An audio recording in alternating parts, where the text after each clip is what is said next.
Hi everyone, welcome to my Shoreline Studio. I'm Sybille Muschik. Behind the camera is Joshua Blanc. Today we're carrying on with a project that I'm working on at the present time, and it's a surrounding area of a painting. And I just have a small example to show you. This is part of my Reflections of an Alternate Reality series. So in this case, I wanted to have things that are like string-like. In this case, I think I used branches to get, and this is on the inside. So I'm hoping to get this border treatment on the outside, and the way to do that is to rehearse it a little bit before I put it on the big painting. And so we're going to be working with a lot of strings. So we're going to start off with the thinnest strings that I have, and then we're going to go to wool and other really strange stuff. So, and we're working, of course, with a gel plate, 8x10 gel plate. We've got our Amsterdam acrylic paints, and a little bit of this golden fluid acrylic, transparent red iron oxide. Our Baron, and we have a brayer handy, so we're all ready to go here. So we're going to start with a lighter layer. Now you can start this either way. You can start with a dark layer and then work towards a light, or start with a light layer and go towards the dark. So we're just going to put some yellow on and then tone it down a little bit. We don't want the yellow to be glaring. So this is a sort of a neutral gray, tiny bit of orange. That's to warm it up a wee bit. And I think probably don't need a lot. And then just brayer it out. And we're just going to start with this first layer. Now if you want white areas showing, then you put the string on at this level. If you don't want white areas showing, then print this layer and do it at the next step. But in this case, I'm thinking maybe we need a little bit of white. So for the little strings, now you can get quite precious with this and, you know, arrange them quite neatly and all this kind of stuff, but we're not going to do that. We're just going to let things sort of fall as they may. And sometimes spontaneous is good for you, especially those of you, you know, who hold your pencil like this and have and your brushes, your little tiny brushes, your two-haired brushes, and you're busy, you know, with every little detail. So you've got to just learn to loosen up. I think I'll leave this one off for now. Okay, so, and the way to push all that down is to just get your sheet of paper. I'm just lining up with the edge of my plexi plate that's underneath the gel plate.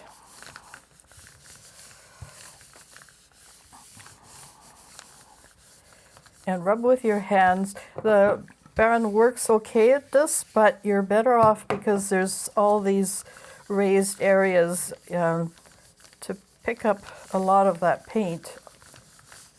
You're going to have to use your hands. Now some of the painters who are working with pouring paintings sometimes do this kind of thing where they pull the strings out, and that gives you more texture as well. So that's something we can do. We'll just lift it up a little bit and then let that create marks as well. It only seems to be good at this level, this first layer, and it would just make tiny little marks. Sometimes you see them, sometimes you don't.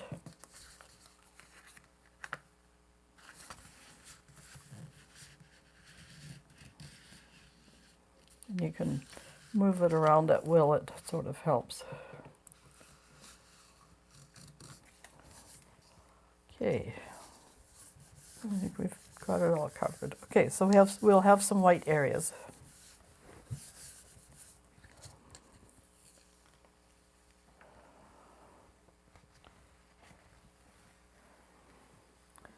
Okay, so let's have a look and see.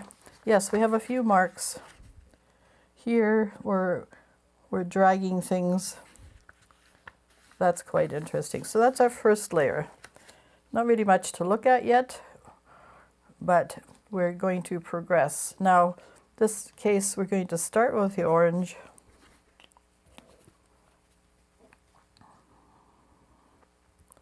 Maybe a little bit more orange.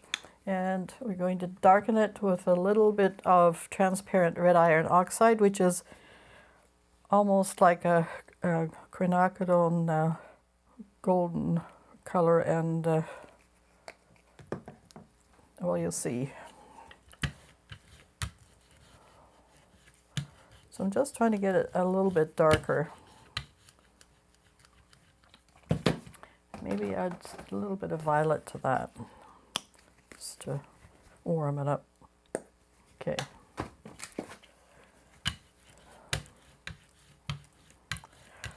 The amount of paint in this case is a little bit more than you're used to with the gel plate, because we're working with very fuzzy kinds of media here. So now we go to slightly bigger stuff. And I've got things that are thick and thin. This is like a really good mark making situation, where you have line that's thick and thin, soft and hard, that kind of thing.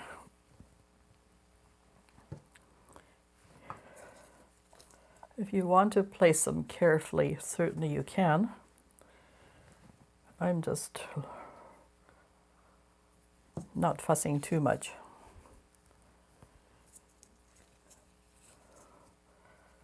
And trying to cover areas that we haven't covered before. This is interesting stuff. It's sort of like a ribbon. Okay. And loops are good. Loops are interesting. Okay, fine.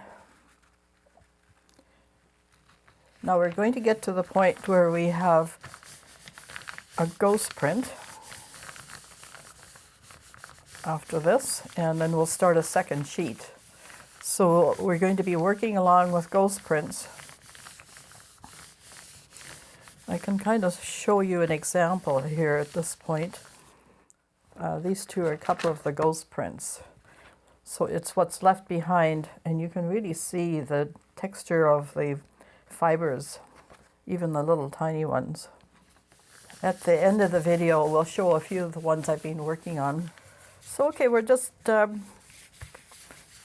rubbing the back here, both by hand and with my little Baron, because there'll be some halos around the strings, and then revealing some of the stuff. I won't bother pulling things in this case. Now that's quite dramatic. Okay. And we'll just keep using this same string over and over because it won't matter. Now, see what I mean about you've got a ghost print left over. So we've got to do that. And this will be you can work on this forever. You just keep going back and forth until you're happy with the final result. I mean, this one you could almost leave as is, but we're going to carry on. And your print will register. My plate is, was it about 1/4 of an inch all around underneath the 8x10 gel plate. Now see what I mean about the lovely string texture you get from this? So your ghost prints are just as fascinating as the other ones. So you really get a sense of the string. Okay. Keep that on reserve. We're going to start adding some compliments. Okay, so we're going, each time I'm going a step darker. So starting with mostly analogous colors, we're going to keep working our way to black practically. And let's see if we need any of the other colors. Let's go to the lighter blue. You're going to get a neutral, can't be helped. Okay, making really nasty rude noises, but other than that. Okay. And there's lots of ways of working. You can do, say, a half plate of one color and then on the other side here, you can do a rainbow roll, which is sort of like that. And that could be interesting.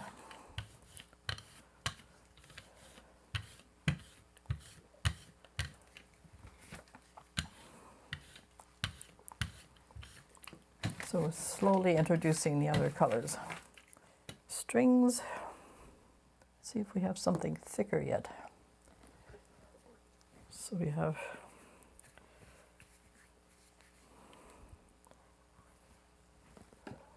maybe something like this.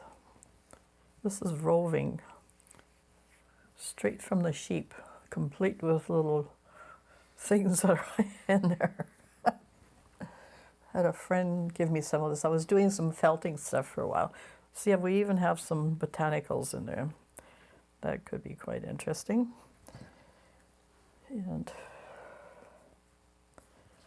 then our strings, of course. So the reason I'm doing this, because of this project with my painting, you know, the physicists are talking about string theory, that energy and matter at that level sort of flip back and forth, which is very interesting. So if we're talking about alternate realities, this is what I'm thinking about. and you know, trying to process it in a painterly way. And that's why I've got, you know, these strings around the outside border of my painting. It probably doesn't make any sense to you whatsoever, but that's the way artists are. Okay. I think often you need to call in all sorts of other disciplines to inform your art, because you never know where imagery is going to show up. What you're thinking about can be you know, realized in a painterly way or a printmaking way. So again, I'm just massaging the paper. I'm just using my good Hammermill regular copy paper, but it is good quality and it's quite tough. I think it's 100 GSM or something, which is quite high. All right.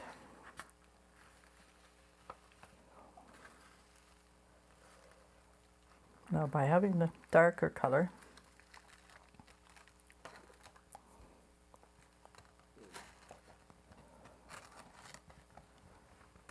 okay. So you're almost getting a border treatment here, and because we had the thicker pieces, we weren't picking up so much of the blue on the sides, so we need to work with that a bit more, I think. Okay, so we'll take all this off.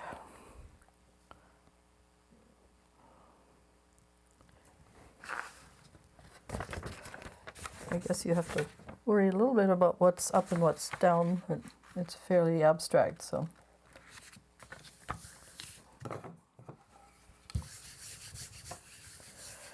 No, abstract is changing something that we consider real, like a solid object, like, you know, like a bottle or a piece of fruit or something like that. And non-objective is where you can't name anything. You're working with the language of art. So it's all about line and structure and texture and color and tone and mood, whatever. In this case, I don't know if we're establishing a mood. Maybe. Ooh.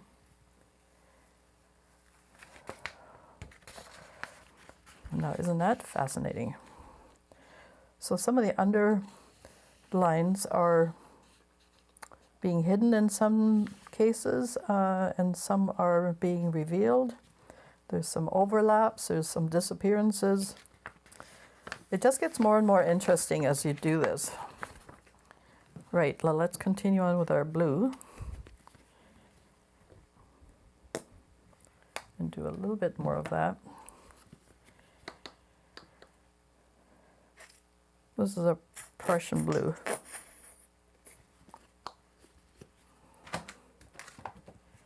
And this is carmine.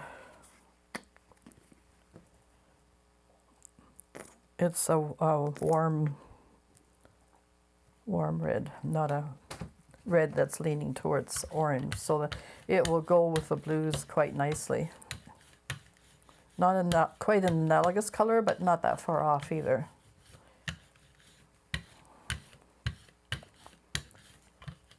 And I'm not going to roll it out too much. We'll just let the little spots show. Okay, strings. Now we're going to maybe not cover it quite as much this time. We want a lot of the yellow covered. Here's that sort of ribbony stuff, and I want one more thin string. And what's fascinating is sort of this playing in and out of the strings, where things are disappearing and reappearing. There's lots of overlaps.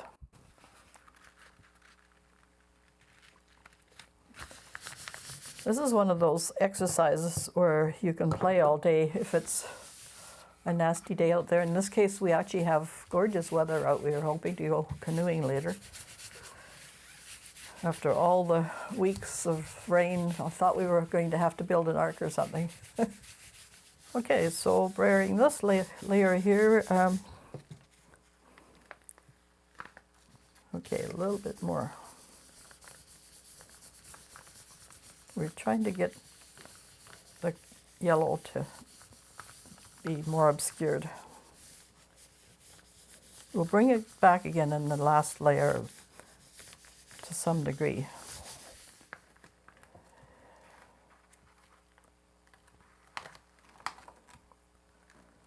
So we're getting some nice blues happening.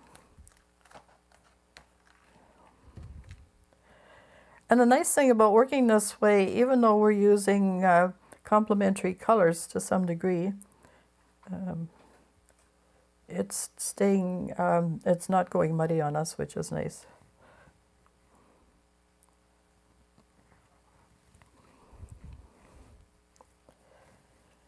Now I'm actually, because that's not going to show up on our ghost print, we're going to start a new ghost print. And we'll leave the light layer for the ghost print. Now obviously this is too intense for our border treatment, but it could be used for anything else.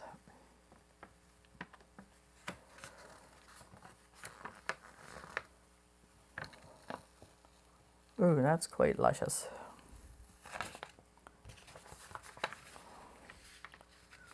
There we go. Okay, one more layer and then we'll go to our last layer. Okay, some red. Maybe I'll go back to the orange.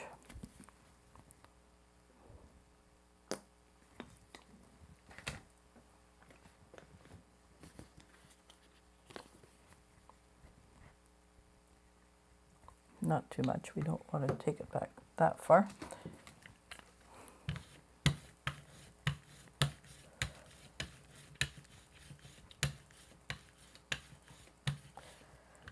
Now, because we're putting a layer of paint over that previous layer, that will probably pick up in the print to some degree. It's fairly dark, so we're not going to see a whole lot of it. Right. Okay, back to our strings.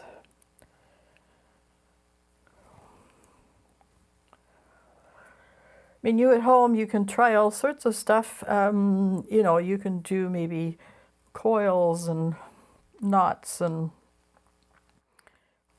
you know, give yourself some time to really play with it. I happen to really like loops for some reason. So we'll loop a few things. Figure eights. You know, you can have some control over it. Okay, we'll see what happens. This is why I find printmaking fascinating, because you're working with the unexpected. You try and control as much as you can, and you sort of know where you're going, but when you actually have it revealed to you, it is like looking into another dimension.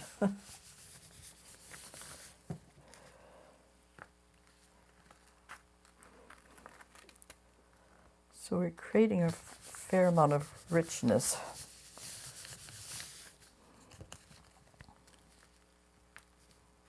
A little bit more here. That's good.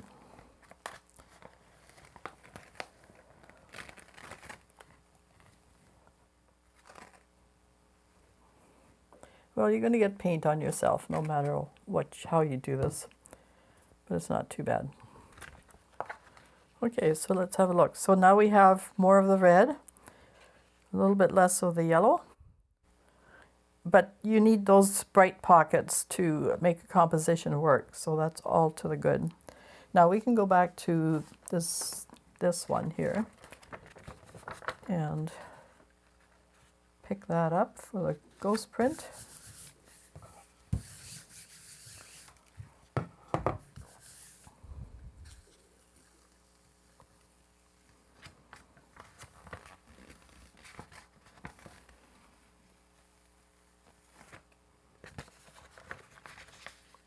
And that's quite lovely.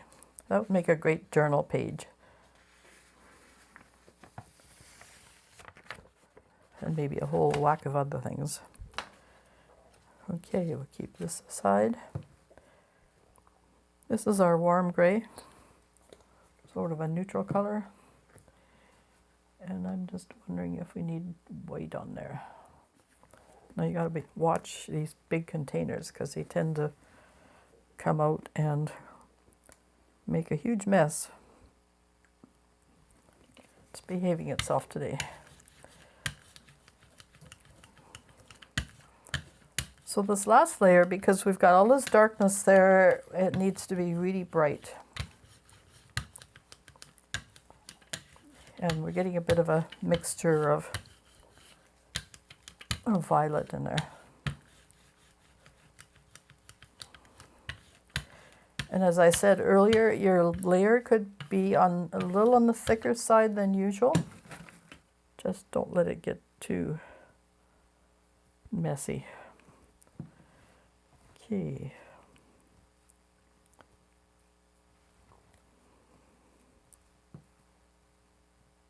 I'm just looking for texture now. I want some thicker ones that have a fair amount of texture, and we'll do some looping. Looping is always interesting.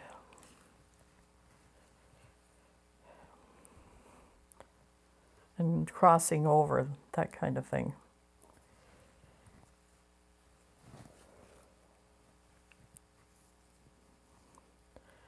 Like weaving under and over.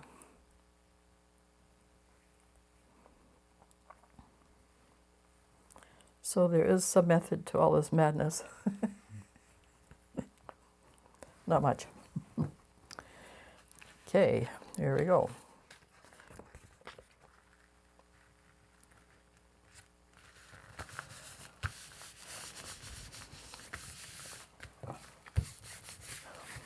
this case, we really have to work hard to get this lighter layer covering up a lot of stuff.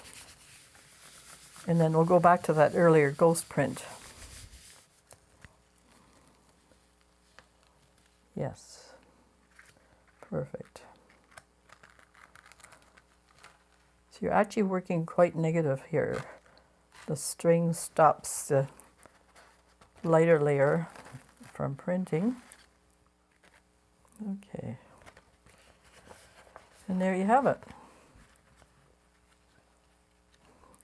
So you get a lot of this under and over business. You've obscured quite a lot of the detail, and then you have these lovely marks and passages, and quite a variety of sort of underlayer of moving color, sort of blending, you know, and transforming into something else.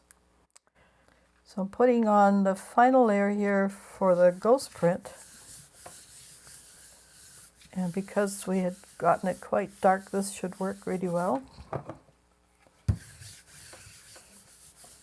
Hopefully we haven't obscured everything. No, I think it's good.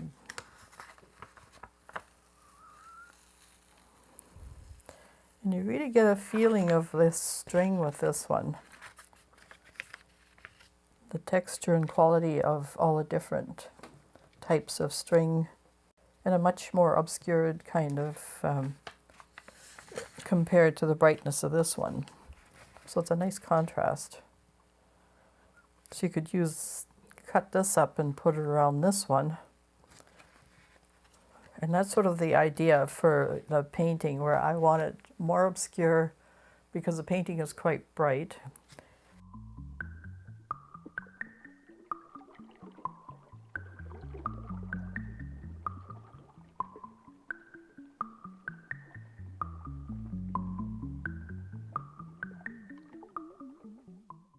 I've taken the tape off the outside edges, and we just need to have this kind of treatment on the side, so it's going to work. Well, that was an exciting painterly and printmaking adventure as usual here at Shoreline Studio. I hope you'll join me again, and take care of yourselves and your families as always. Be kind to one another. Have a really lovely day. I think we're going to. Bye for now.